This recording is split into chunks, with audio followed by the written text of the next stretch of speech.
আসসালামু আলাইকুম, সবাইকে শুভেচ্ছা অভিনন্দন। আমি নাসরিন সুলতানা লিমা, প্রভাষক সমাজ বিজ্ঞান, রূপসা ডিগ্রি কলেজ, পূর্ব রূপসা, খুলনা।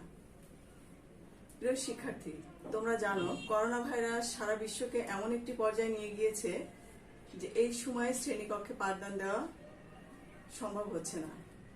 সেজন্য শিক্ষা ব্যবস্থা যাতে একেবারে থেমে না যায়, অব্যাহত থাকে, সেজন্যই আমরা অনলাইন ক্লাসের ব্যবস্থা গ্রহণ করেছি।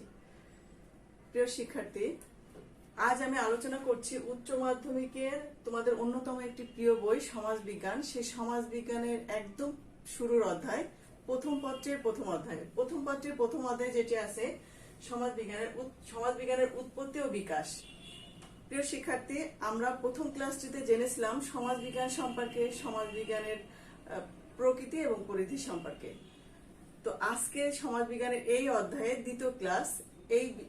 এই ক্লাসটিতে আমরা যে বিষয়গুলো জানবো, সমাজ বিজ্ঞানের বিষয়বস্তু সম্পর্কে জানবো, সমাজ বিজ্ঞান পাঠের প্রয়োজনীয়তা সম্পর্কে জানবো, এবং সর্বশেষ যেটি আছে সমাজ বিজ্ঞানের উৎপত্তির পটভূমি সম্পর্কে আমরা জানবো। সমাজ বিজ্ঞানের বিষয়বস্তু সম্পর্কে জানতে গেলে আমাদের একটু গভীরে বিশ্লেষণ করতে হবে। বিগত 60-এর দশকে মার্কিন যুক্তরাষ্ট্রের সমাজ বিজ্ঞান সমিতির সভাপতি অ্যালেক্স ইনকলিস তার হোয়াট ইজ সোশিওলজি গ্রন্থে সমাজ বিজ্ঞানের বিষয়বস্তু সম্পর্কে ধারণা দেন এবং সমাজ বিজ্ঞানের বিষয়বস্তুকে 4টি ভাগে ভাগ করেন। এই 4টি ভাগ হচ্ছে, তোমরা বোর্ডের দিকে একটু খেয়াল করো, অ্যালেক্স ইনকলিস 4টি ভাগে ভাগ করেছেন: বিশ্লেষণাত্মক সমাজ বিজ্ঞান, গুরুত্বপূর্ণ সামাজিক উপাদান, মৌলিক সামাজিক প্রতিষ্ঠান এবং সামাজিক প্রক্রিয়া। এই যে 4টি ভাগে ভাগ করেছেন, প্রথমটি হচ্ছে বিশ্লেষণাত্মক সমাজ বিজ্ঞান। বিশ্লেষণাত্মক সমাজ বিজ্ঞানটা কি? সমাজতাত্ত্বিক দৃষ্টিভঙ্গি, বৈজ্ঞানিক পদ্ধতি, মানব সংস্কৃতি ও সমাজ, এই যে বিষয়গুলো নিয়ে মানুষের গভীরে ঢুকে, সমাজের গভীরে ঢুকে তাত্ত্বিক ব্যাখ্যা প্রদান করে। এই যে তাত্ত্বিক ব্যাখ্যা প্রদান করে, এটা সমাজ বিজ্ঞানের একটি বিষয়বস্তুর গুরুত্বপূর্ণ দিক বলে মনে করেন অ্যালেক্স ইনকলিস। তো প্রিয় শিক্ষার্থী, দ্বিতীয় যেটা আছে গুরুত্বপূর্ণ সামাজিক উপাদান। আমরা যদি সমাজের দিকে তাকাই তাহলে কি দেখতে পাই? সমাজে কিছু গুরুত্বপূর্ণ উপাদান দেখতে পাই, যেমন সমাজ, সম্প্রদায়, সংঘ, সংগঠন ইত্যাদি। এইগুলো সমাজ বিজ্ঞানের বিষয়বস্তুর ক্ষেত্রে গুরুত্বপূর্ণ ভূমিকা পালন করে। তারপর 3 নম্বর যেটি আছে মৌলিক সামাজিক প্রতিষ্ঠান। মৌলিক সামাজিক প্রতিষ্ঠানগুলো কি? যে পরিবার, শিক্ষা, সামাজিক প্রতিষ্ঠান, সাংস্কৃতিক প্রতিষ্ঠান, ধর্মীয় প্রতিষ্ঠান, এগুলো কি মানব সমাজ, এগুলো হচ্ছে মানুষ সমাজের জীবনের সাথে, মানুষের জীবনের সাথে গভীরভাবে সম্পৃক্ত। প্রিয় শিক্ষার্থী, এরপরে যেটি আছে, সর্বশেষ যেটি আছে সামাজিক প্রক্রিয়া। সামাজিক প্রক্রিয়াটা কি? যে আমরা যেটা সামাজিক প্রক্রিয়ার মধ্যে দেখতে পাই, সামাজিকীকরণ, শিক্ষা, সামাজিক পরিবর্তন, সামাজিক স্তর বিন্যাস, তারপরে সামাজিক দ্বন্দ্ব, সংহতি, মূল্যবোধ, সামাজিক বিচ্যুতি প্রভৃতি। এই যে সামাজিক প্রক্রিয়া সমূহগুলো আছে, এই যে সামাজিক প্রক্রিয়া সমূহ, এগুলো সমাজ বিজ্ঞানের বিষয়বস্তুর অন্তর্ভুক্ত। প্রিয় শিক্ষার্থী, আমাদের যে সমাজ বিজ্ঞানের বিষয়বস্তু অ্যালেক্স যে 4টি ভাগে ভাগ করেছেন, সেই বিষয়বস্তু সম্পর্কে আমি আলোচনা করলাম। আশা করি শিক্ষার্থী তোমরা এই বিষয় সম্পর্কে পরিষ্কার ধারণা পেয়েছো। এবং দ্বিতীয় আলোচনার যে বিষয়টি হচ্ছে সমাজ বিজ্ঞান পাঠের প্রয়োজনীয়তা। সমাজ বিজ্ঞান পাঠের প্রয়োজনীয়তা এত ব্যাপক এবং এত বিস্তৃত যে এত অল্প সময়ে স্বল্প পরিসরে আলোচনা করা বেশ কঠিন হয়ে যায়। তারপরেও আমাদের আলোচনা করতে হবে সমাজ বিজ্ঞানের বিষয়বস্তু। প্রিয় শিক্ষার্থী, একটি স্বতন্ত্র বিজ্ঞান হিসেবে সমাজ বিজ্ঞানের উদ্ভব ঘটেছিল 19বিংশ শতাব্দীর মধ্যভাগে। সেই থেকে নিয়মতান্ত্রিক পদ্ধতিতে অনুশীলনের মাধ্যমে জ্ঞান চর্চার মধ্য দিয়ে অব্যাহত গতিতে এগিয়ে চলেছে সমাজ বিজ্ঞান। তো তাই সামাজিক সদস্য হিসেবে গড়ে উঠতে গেলে, একজন মানুষের গড়ে উঠতে গেলে কি করতে হবে? আত্মসচেতন হতে হবে, তারপর কি করতে হবে? শ্রেণী সচেতনতা সম্পর্কে আমাদের জ্ঞান লাভ করতে হবে। এই জ্ঞান লাভ করতে গেলে সমাজ বিজ্ঞান পাঠ করতে হবে। প্রিয় শিক্ষার্থী, আমি এখানে কিছু পয়েন্ট এনেছি সমাজ বিজ্ঞান পাঠের প্রয়োজনীয়তা সম্পর্কে। এই পয়েন্টগুলো তোমরা একটু বোর্ডের দিকে খেয়াল করো। প্রথম যে পয়েন্টটি আছে সমাজ সম্পর্কে জানতে। প্রিয় শিক্ষার্থী, সমাজ সম্পর্কে জানতে গেলে, সমাজ সম্পর্কে ধারণা নিতে গেলে সমাজ বিজ্ঞান পাঠ করতে হবে। তো প্রিয় শিক্ষার্থী, একটি সমাজ কেমন হবে, সমাজের গঠন প্রণালী কেমন হবে, জীবনযাত্রার মান কেমন হবে, এই যে বিষয়ে বিস্তারিত ধারণা পেতে গেলে আমাদের সমাজ বিজ্ঞান পাঠ করতে হবে। প্রিয় শিক্ষার্থী, দ্বিতীয় যেটা আছে সমাজের মানুষ সম্পর্কে জানতে গেলে, সমাজের মানুষ সম্পর্কে জানতে গেলে আমাদের সমাজবিজ্ঞান পাঠ করতে হবে। যে শুধুমাত্র যে সামগ্রিক বিষয়, সমাজের সামগ্রিক বিষয় জানলেই হবে না, আমাদের আরো বিষয় জানতে হবে। মানুষ সম্পর্কে জানতে হবে, মানুষের গতি প্রকৃতি সম্পর্কে জানতে হবে, মানুষের ধ্যান ধারণা সম্পর্কে জানতে হবে, জীবনযাত্রা সম্পর্কে জানতে হবে। এই বিষয়গুলো যদি আমাদের ব্যাপকভাবে জানতে হয়, বিশ্লেষণ করতে হয়, সেক্ষেত্রে কি করতে হবে? সমাজবিজ্ঞান পাঠ করতে হবে। সামাজিক 3 নম্বর যেটা আছে সামাজিক প্রতিষ্ঠান সম্পর্কে। সামাজিক প্রতিষ্ঠান কি? আমরা সমাজে বাস করি, মানুষ সমাজে বাস করে, কোনো না কোনো প্রতিষ্ঠানের ভিতরে সে জীবনযাপন করে এবং প্রতিটা প্রতিষ্ঠান আমাদের জীবনের সাথে সম্পৃক্ত, জীবনের সাথে গভীরভাবে সম্পৃক্ত। তো প্রিয় শিক্ষার্থী, যে আমরা যে বসবাস করি, আমাদের মানুষের উপর নির্ভর হতে হয়, গোষ্ঠীর উপর নির্ভর হতে হয়, এভাবে আমাদের জীবন ব্যবস্থা পরিচালিত হয়ে আসছে। আমরা যদি একটু গভীরভাবে বিশ্লেষণ করতে যাই তাহলে কি দেখতে পাবো?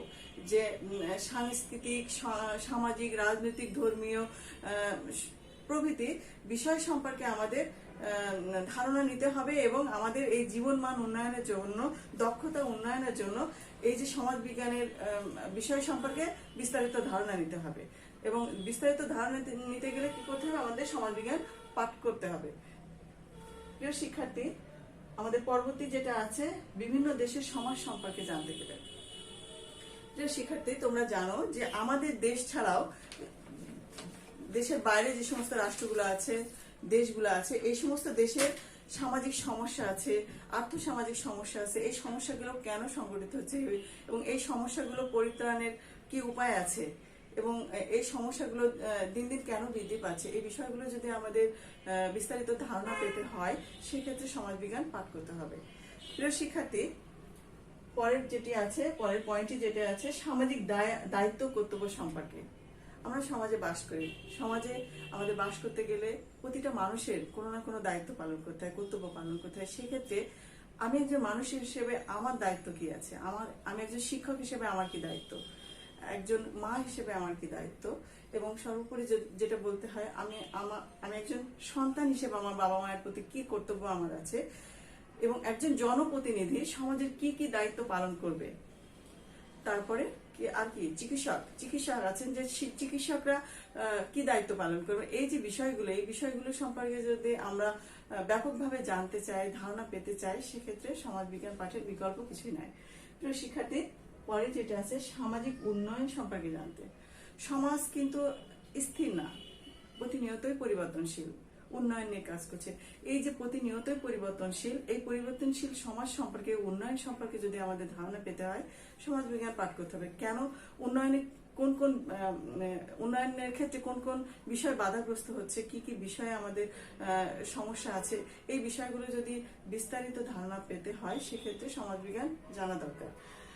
অতীত সমাজ সম্পর্কে জানতে।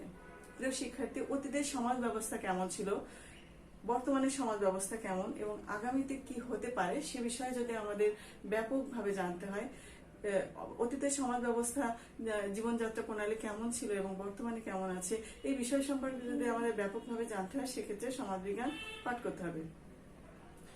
শিক্ষার্থী, এছাড়াও যদি আমি বলি যে পরিসংখ্যান সম্পর্কে আমরা কি বলতে পারি, যে গণনা সম্পর্কে, ম্যালথাসের তত্ত্ব সম্পর্কে, তারপরে বিভিন্ন কেস স্টাডি সম্পর্কে যদি আমাদের জানতে হয়, বিস্তারিত জানতে হয়, সেক্ষেত্রে কি করতে হবে? আমাদের পরিসংখ্যান সম্পর্কে ধারণা নিতে হবে। তোমরা যখন অনার্স মাস্টার্স করবে তখন দেখতে পাবে যে পরিসংখ্যানে তোমাদের আলাদা একটা বিষয় আছে। এই বিষয়টা তোমরা আলাদাভাবে জ্ঞান অর্জন করতে পারবে। তো প্রিয় শিক্ষার্থী, পরিবার সম্পর্কে যদি জানতে হয়, পরিবারের কার্যাবলী, পরিবারের ধরন, পরিবারের বৈশিষ্ট্য, যৌথ পরিবার, একক পরিবার, এই যে পরিবারের যে শ্রেণী বিভাজনগুলো আছে, এগুলো সম্পর্কে যদি তোমাদের ধারণা পেতে হয় সেক্ষেত্রে সমাজবিজ্ঞান পাঠ করতে হবে। তারপর কি আছে নারী উন্নয়ন সম্পর্কে। নারীরা সমাজে কোন কোন জায়গায় অবহেলিত, নারী উন্নয়নে বাধাগ্রস্ত হচ্ছে কোন জায়গায়, নারীরা কোথায়, তাদেরকে কোন কোন অবস্থানে তারা যেতে পারছে না এবং যাওয়ার জন্য তারা কি কি পদক্ষেপ নিতে পারে, সেক্ষেত্রে যদি তাদের জ্ঞান অর্জন করতে হয় সমাজবিজ্ঞান পাঠ করতে হবে। প্রিয় শিক্ষার্থী, তারপরে হচ্ছে বেসরকারি সংস্থা। তোমরা জানো যে সরকারের পাশাপাশি বেসরকারি সংস্থা উন্নয়নের ক্ষেত্রে বেশ গুরুত্বপূর্ণ ভূমিকা পালন করে। দেশের বিভিন্ন বিভিন্ন ক্ষেত্রে। তো সেক্ষেত্রে যদি আমরা বলি যে উন্নয়নের ক্ষেত্রে বেসরকারি সংস্থা কোন কোন ক্ষেত্রে কার্যকারী ভূমিকা পালন করছে এবং কোন কোন জায়গায় এনাদের অবস্থান খুবই সুদৃঢ়, সে বিষয় সম্পর্কে যদি আমাদেরকে জানতে হয় সেক্ষেত্রে সমাজবিজ্ঞান পাঠ করতে হবে। তারপর হচ্ছে কি অপরাধ সম্পর্কে যদি জানতে হয়, বিস্তারিত জানতে হয়, সেক্ষেত্রে সমাজবিজ্ঞান পাঠ করা দরকার। কেন শিশু অপরাধ বেড়ে যাচ্ছে, কিশোর অপরাধ বেড়ে যাচ্ছে এবং অপরাধগুলোর মূল কারণগুলো কি এবং প্রতিকারের উপায় কি, এই বিষয়গুলো যদি আমাদের ধারণা পেতে হয় সমাজবিজ্ঞান পাঠ করতে হবে। প্রিয় শিক্ষার্থী, তাই আমরা কি বলতে পারি? ম্যাকঅ্যাভারের সাথে একমত হয়ে বলতে পারি যে সমাজ বিজ্ঞানই একমাত্র বিজ্ঞান যা সমাজ ও সামাজিক সম্পর্ক বিষয়ে পাঠ করে। তো প্রিয় শিক্ষার্থী, আমরা সমাজ বিজ্ঞানের পাঠের প্রয়োজনীয়তা মোটামুটি ধারণা পেলাম। তোমরা আশা করি সমাজ বিজ্ঞান পাঠের প্রয়োজনীয়তা সম্পর্কে ধারণা পেয়েছো।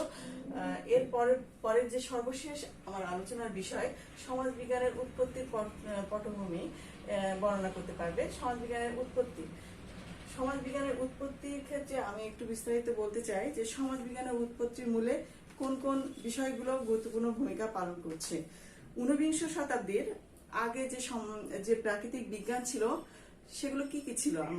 জ্যোতির্বিদ্যা, গণিত শাস্ত্র, রসায়ন, পদার্থবিদ্যা, ভূতত্ত্ববিদ্যা, দর্শন শাস্ত্র, এই যে বিষয়গুলো ছিল প্রাকৃতিক বিজ্ঞানে, এই শাখাগুলো সমাজ বিজ্ঞানের পথ চলা সেখান থেকেই শুরু হয় এবং সেখান থেকে শুরু হয় জ্ঞান চর্চা শুরু হয় এবং ঊনবিংশ শতাব্দীর মধ্যভাগ থেকেই সমাজবিজ্ঞানী অগাস্ট কোর্টের হাত ধরে 1839 সালে সমাজবিজ্ঞান পথ চলা শুরু হয়। প্রিয় শিক্ষার্থী, সেই থেকেই সমাজবিজ্ঞান আস্তে আস্তে ধীরে ধীরে এই পর্যায়ে এসে পৌঁছেছে। তারপরে বাংলাদেশের কথা যদি একটু বলতে হয়, বাংলাদেশে সমাজবিজ্ঞান প্রতিষ্ঠিত হয়েছে কত সালে? 1957 সালে ঢাকা বিশ্ববিদ্যালয়ে অধ্যাপক নাজমুল করিমের প্রচেষ্টায় সমাজবিজ্ঞান প্রতিষ্ঠিত হয়। তো আমরা সমাজবিজ্ঞানের উৎপত্তির পটভূমি সম্পর্কে একটু ধারণা পেলাম। এখন আরেকটু বিস্তারিত যদি বলতে হয় তাহলে বলতে হবে যে বিভিন্ন দার্শনিক, রাষ্ট্রবিজ্ঞানী বিভিন্ন মতবাদ দিয়েছেন। অনেক বিজ্ঞানী আছেন যে এই সমস্ত মতবাদ দিতে যে সব বিজ্ঞানী একই সাথে একমত হয়েছেন তা কিন্তু নয়। ভিন্ন ভিন্ন মতবাদ ছিল, ভিন্ন ভিন্ন অবদান তাদের ছিল, কিন্তু তারা কিন্তু ভিন্ন ভিন্ন মতবাদ দিয়ে গেছেন। সেই সময় বিভিন্ন দার্শনিক, রাষ্ট্রবিজ্ঞানী এই যে বিষয়গুলো সম্পর্কে তারা মতবাদ দিয়েছেন, এটা কি করছে? সমাজবিজ্ঞানকে আগাতে সহযোগিতা করছে। প্রিয় শিক্ষার্থী, এই সম্পর্কে সমাজবিজ্ঞানের উৎপত্তির পটভূমি সম্পর্কে মরিস জিন্সবার্গ আলোচনা করেছেন। তিনি সমাজবিজ্ঞানের উৎপত্তি পটভূমিকে 4টি ভাগে ভাগ করেছেন। যে 4টি ভাগ এখানে আছে, প্রথমটি হচ্ছে রাজনৈতিক দর্শন, দ্বিতীয়টি আছে ইতিহাসের দর্শন এবং 3 নম্বর যেটি আছে জীববিজ্ঞানের বিবর্তন তত্ত্ব এবং সর্বশেষ যেটি আছে সামাজিক জরিপ। প্রিয় শিক্ষার্থী, প্রথম যেটি আছে রাজনৈতিক দর্শন, পলিটিক্যাল ফিলোসফি। রাজনৈতিক দর্শন সমাজবিজ্ঞানের উদ্ভবের মূলে গুরুত্বপূর্ণ নিয়ামক শক্তি হিসেবে কাজ করে। প্রাচীন গ্রিক নগরাষ্ট্রে যে নানাবিধ বিশৃঙ্খলা, অসঙ্গতি ছিল সেগুলো পরিত্রাণের জন্য এবং বিচ্ছিন্ন ঘটনা সেই সময় ঘটতো, সেই সময়কে যে সমস্যাগুলো ছিল সেই সমস্যাগুলো সম্পর্কে আমরা তৎকালীন সক্রেটিসের লেখা থেকে দেখতে পাই। প্লেটো, এরিস্টটলের মতো বিখ্যাত বিজ্ঞানীদের লেখা দেখলে বুঝতে পারি যে সেই সময় রাজনৈতিক অবস্থা এবং সমাজের যে বড় ধরনের সমস্যা ছিল সেই সমস্যাগুলো পরিত্রাণের জন্য সেই সমস্ত বিজ্ঞানীরা কি কি অবদান রেখেছেন এবং তাদের লেখা থেকে আমরা বিস্তারিত ধারণা পাই। কোথা থেকে? রাজনৈতিক দর্শন থেকে। প্রিয় শিক্ষার্থী, পরবর্তী যেটা আছে ইতিহাসের দর্শন। ইতিহাসের দর্শনটা কি হচ্ছে? Philosophy of history. সমাজবিজ্ঞান উদ্ভব ও বিকাশের ক্ষেত্রে ইতিহাসের দর্শন গুরুত্বপূর্ণ অবদান রাখে। দার্শনিক ইবনে খালদুন 14শ শতাব্দীতে ইতিহাসের গতিধারা সম্পর্কে বর্ণনা করেছেন এবং অত্যন্ত গভীরভাবে বিশ্লেষণ করেছেন। এই সময় সামাজিক দার্শনিকগণ যে শুধু সমাজের বর্তমান অবস্থা নিয়ে আলোচনা করছেন তা কিন্তু নয়, ভবিষ্যতে সমাজের ব্যবস্থা কেমন হতে পারে, ভবিষ্যতের চিত্রটা কেমন হতে পারে সমাজের, এই বিষয়গুলো নিয়েও তারা কিন্তু আলোচনা করেছেন।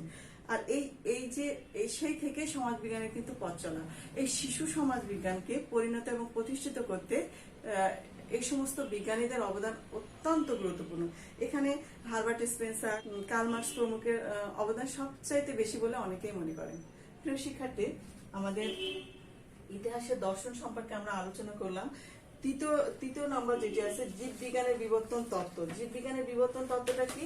Biological theory of evolution. জীববিজ্ঞানের বিবর্তন তত্ত্বে সমাজবিজ্ঞানের উৎপত্তির পটভূমি একটা গুরুত্বপূর্ণ ভূমিকা পালন করে। সেক্ষেত্রে চার্লস ডারউইন, ইনি জীববিজ্ঞানের বিবর্তনবাদের প্রবর্তক, উনি কি বলেছেন? বলেছেন মানব সমাজকে জীবদেহের সাথে তুলনা করেছেন।